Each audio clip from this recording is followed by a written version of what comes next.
kung bakit gigil na gigil sa pagtatapas ng nayog na ito ang Diyosa nyo ay dahil sa magkikinunot po ang tatay ko.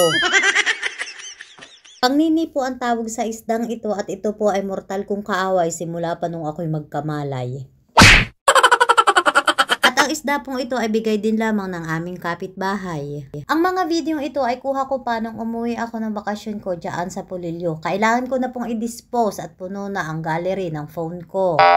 Sobrang sarap at nakakamiss talaga ang buhay dyan sa Polillo. Kapag ganitong sariwa mga isda, paupo-upo ka lang habang nanonood ng Pedro Penduko. At dahil nga po mortal kong kaaway ang pangnining ito, kaya heto, nag-ihaw ako ng pahak para sa hapunan ko. Ito yung sinasabing home sweet home talaga, yung uuwi ka sa iyong pamilya, kakain ng sabay-sabay ay walang kapantay na saya.